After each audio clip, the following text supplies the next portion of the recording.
प्रश्न पूछेगा कि कोई लड़की है झूल रही है बैठ के और खड़ा हो जाएगा तो आवर्तकाल क्या होगा। अब देखिए ये बनाते हैं, छोटिया यहाँ बैठल है, यहाँ बैठल है, गोर एकदम लटका के झुला रही है गोर, देखिए दोनों गोर झुला रही है, मजा से झूल रही है। अभी क्या कि खड़ा हो गया ये झुलवा पर, ये झूला पर खड़ा हो गई तो क्या होगा आवर्तकाल। अब देखिए अभी झूल रही है तो इसका लंबाई कितना है, इतना बड़ा। अब देखिए यही झुलवा पर ये गोर यहाँ दे के खड़ा हो गई छोटी आई, देखिए बाल बढ़ा के। अब लंबाई कितनी को का हो गया, छोटा हो गया ना, लंबाई छोटा होगा तो आवर्तकाल छोटा हो जाए, लंबाई घटा तो आवर्तकाल घटा। ये इसीलिए बोलेंगे झूला पर झूल रही थी, नीचे खड़ा हो गई तो लंबाई गया घट तो आवर्तकाल क्या हो। वंदे मातरम। आज हम लोग पढ़ेंगे सरल आवर्त गति यानी SHM, जिसको हम सिंपल हार्मोनिक मोशन कहते हैं। क्या होता है सिंपल हार्मोनिक मोशन। बचपन में हम लोग क्या करते थे, बचपन में जाते थे बगीचा में 2 रस्सी में एगो लकड़ी को यहाँ बांध देते थे इस जगह, और इस पर एगो को बैठा के कुछ पीछे ले जाते थे, छोड़ते थे। इसको झूलवा बोलते थे, झूला यानी कुछ दूर ले गए और छोड़ दिए। तो क्या होता था, किसी को अगर गिराना रहता तो खूब लंबा खींच के छोड़ दिए, आराम से गिरता था। ऐसा भी बचपन में होता था। तो ये जो झूलता था कुछ दूर जाता था, कुछ दूर यहाँ तक जाता, यही होता है। छोड़ देते थे तो कुछ दूर घूमता था ना, यही हुआ सिंपल हार्मोनिक मोशन। इसको दूसरे शब्दों में आप कभी सर्कस गए होंगे तो वहाँ नाव वाला देखते हैं आजकल चलता है, उसको तो लगा देता है जनरेटर पे, वो मोटर पे पूरा घूमते रहता है, तो वो भी एक सिंपल हार्मोनिक मोशन का एग्जाम्पल है, घूमता है। तो चलिए हम इसको समझने के लिए इसमें कुछ पॉइंट है, इसको समझ लेते हैं, फिर जो कंपटीशन में इससे रिलेटेड जो सवाल आते हैं उसको देखेंगे। पहला देखिए आवर्त गति, पीरियोडिक मोशन क्या है। पीरियोडिक मोशन क्या होता है कि एक निश्चित समय में निश्चित पथ पर, मान लीजिए ये हम बनाए, ये यहाँ झूल रहा है, कोई सामान यहाँ टांग दिए, तो ये एक निश्चित समय पे और निश्चित पथ यानी यही पथ पे इसे डोल रहा है। एक बार यहाँ तक आया, एक बार यहाँ तक ये आया, तो ये निश्चित, याद रखना है, निश्चित समय और निश्चित पथ होना चाहिए। इसी को हम कहते हैं सरल आवर्त गति। जो हम बोले झूलता है ना, तो एक निश्चित समय। अब देखिए यही पथ है, लेकिन बिंदु उसमें क्या था कि बिंदु नहीं हो सकता, यहीं से घूम जाए, नजदीके से घूम जाए, तो उसको हम कहेंगे आवर्त गति। लेकिन नीचे जो है ऑसिलरी मोशन में क्या होता है कि एक निश्चित बिंदु होना चाहिए, यानी ये बिंदु से इसी बिंदु के बीच, पथ तो वही है, पथ मतलब जगह है, और निश्चित बिंदु के बीच अगर घूमता है तो यही होता है दोलन गति। दोलन को भी समझना पड़ेगा कि दोलन क्या है, क्योंकि एक दोलन का सवाल बार बार आता है। वन ऑसिलरी क्या होता है, एक दोलन क्या होता है। एक दोलन देखिए क्या होता है कि मान लीजिए पहले कोई सामान को टांग दिए हैं, ये जो आप इसको पहले डिलीट कर देते हैं, ये देखिए यहाँ तक टंगा हुआ है, बीच में टंगा हुआ है। अब क्या करता है कि जैसे बताए ना कि बच्चा झूलवा को खींचता है, पहले हम लोग इसको खींच के यहाँ तक ले जाते थे, फिर यहाँ से छोड़ते थे। तो यहाँ से जब छोड़ते थे तो ये कहाँ जाता था, यहाँ चल जाता था, और फिर यहाँ से लौट के यहाँ तक। तो इतना यानी एक बार यहाँ से यहाँ गया, फिर यहाँ, इसी को कहता है एक दोलन। समझ गए कि इसको जो है एक बार खींच के हम लोग यहाँ तक लाते थे ऊपर, और फिर यहाँ से छोड़ते थे तो यहाँ तक जाता था, और फिर वो जो यहाँ तक लौटता है, यहाँ इसी को कहते हैं एक दोलन। यानी एक पूरा चक्र पूरा हो गया एक दोलन। अब देखिए इसी से सारा चीज आपका समझ में आ जाएगा कि आवर्तकाल क्या है। इसी को एक दोलन पूरा करने में जो समय लगा उसको आवर्तकाल कहेंगे। ये एक दोलन समझ गए ना, इसको पूरा करने में जो समय लगा आवर्तकाल कहते हैं। देखिए दोलन ही जो है, एक दोलन लड़कों सब पूरा करता है। इसको समझने के लिए देखिए क्या कि मान लीजिए ये गर्ल्स हॉस्टल एगो रहता है, लड़का सब क्या करेगा, ये घर से चला, यहाँ से चला, यहाँ फिर रुका, थोड़ा देख लिया इधर उधर कोई देख रहा है जिसको आप देखने गए थे, और फिर आगे बढ़ जाता है। यहाँ काहे चल जाता है कि कहीं कोई देखने लगी, यहीं हम ही को देखने आया था, तो ये थोड़ा यहाँ तक बढ़ जाता है, और फिर यहाँ से लौटता है, फिर एक बार झांक के फिर घर आ जाता है।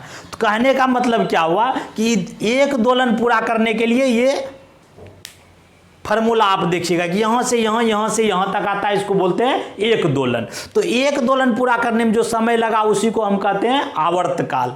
बाकी आवृत्ति कहता है 1 सेकेंड में कितना दोलन करता है, यानी कंपन। वैसे 1 सेकेंड में वो लड़का तो हॉस्टल क्या कुछ नहीं जाएगा, लेकिन 1 सेकेंड में जो नाप है कि कितना दूरी उसी पर नाप निकलता है, तो उसी को आवृत्ति कहते हैं। कि 1 सेकेंड में जितना दूरी तय किया उसको कहेंगे आवृत्ति। 1 सेकेंड में जो कंपन करता है यानी दोलन जितना वो करता है उसी को आवृत्ति कहते हैं, इसको n।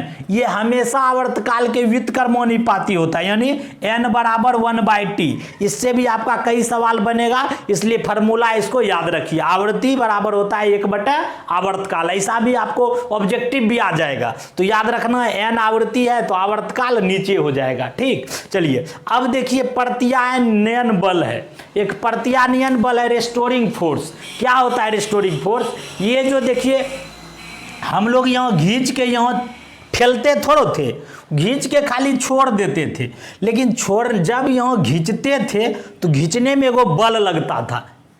जब हम बताए कि बच्चा को यहाँ खींचते थे ऊपर तो बल लगाते थे, एक बल वो भी हुआ, अब बाकी वहाँ से छोड़ देते थे तो बच्चा का लगता था इधरों से कोई बल लगा के छोड़ दिया, तो आने जाने में कुछ बल लगा, उसी को हम कहते हैं प्रत्यानयन बल यानी रेस्टोरिंग फोर्स। इसमें आवर्त गति में इसको प्रत्यानयन बल कहते हैं। ठीक, अब देखिए ये जब बल जो लगा रहे हैं तो इसमें एक कुछ काम भी कर रहा है, ये मध्य बिंदु में और ये अंतिम बिंदु पर। इससे रिलेटेड कई सवाल पूछा जाता है कि अब एग्जांपल आप भी समझिए कि ये जो लटका हुआ था इसमें सबसे ज़्यादा स्पीड कहाँ होगा, सबसे ज़्यादा गति कहाँ में होगा। मान लीजिए यहाँ से छोड़ेंगे, सबसे ज़्यादा जो स्पीड बीच बिचिया में खूब सूदना निकल जाएगा। यहाँ ले गए वो लड़का को झूला पे और वहाँ से छोड़े तो सबसे ज़्यादा स्पीड तो ये बीच बिचिया में होगा, तो यहाँ वेग हो गया अधिक। वेग क्या हो गया? अधिक। तो जहाँ वेग अधिक हो गया तो यहाँ त्वरण होगा कम। तो याद रखना है कि मध्य बिंदु में सरल लोलक का जो होता है त्वरण कम होता है और वेग अधिक होता है।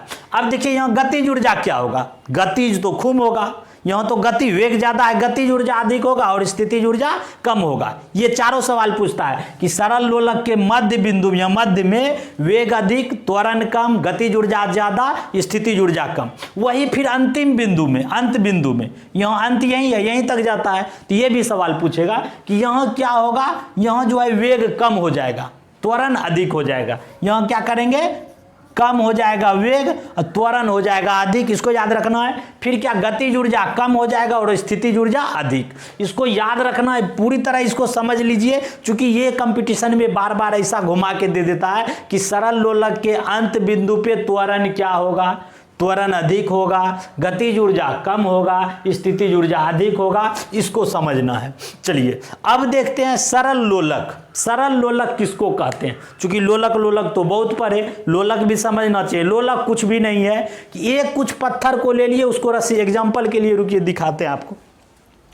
ये देखिए, एक ये आपके लिए बना है, ये जो देखिए एक लोलक है, रस्सी से इसको टांग दिए हैं। तो ये अब इसको हम यहाँ तक ला के छोड़ देते हैं, ये झूल रहा है ना, यही झूल रहा है, ये झूलते रहेगा, तब तक झूलेगा जब तक इस पर प्रत्यायन बल काम करेगा।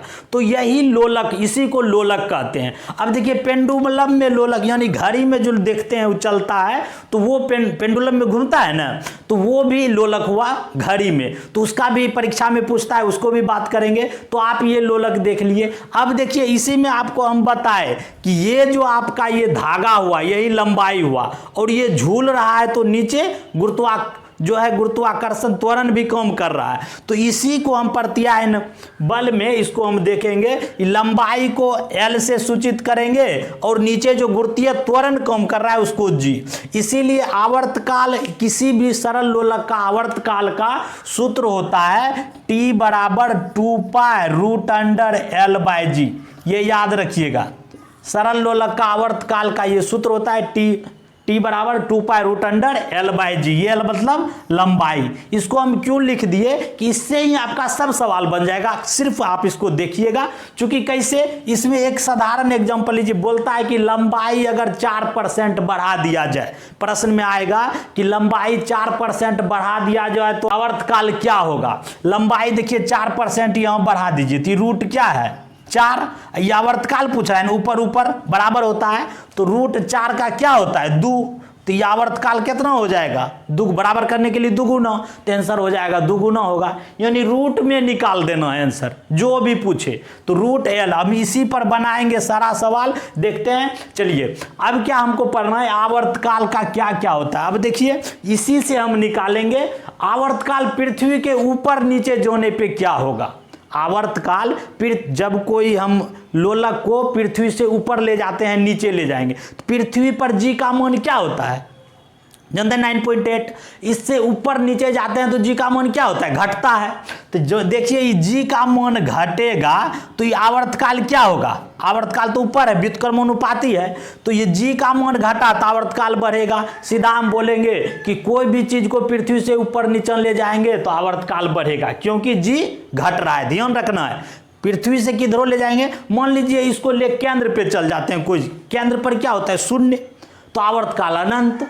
अगर केंद्र पर, पृथ्वी के केंद्र पर कोनो लोलक को लेकर चल जाएंगे तो वहां क्या हो जाएगा, देखते हैं जी का मान शून्य हुआ तो मेरा आवर्तकाल अनंत हो जाएगा। ये भी ऑप्शन परीक्षा में पूछता है। अब देखिए दूसरा उपग्रह, उपग्रह पर ले जाइए, चंद्रमा पर ले जाइए, कहीं ले जाइए, जी का मान तो घटवे करेगा ना, जी का मान घटेगा तो आवर्तकाल बढ़ा देंगे।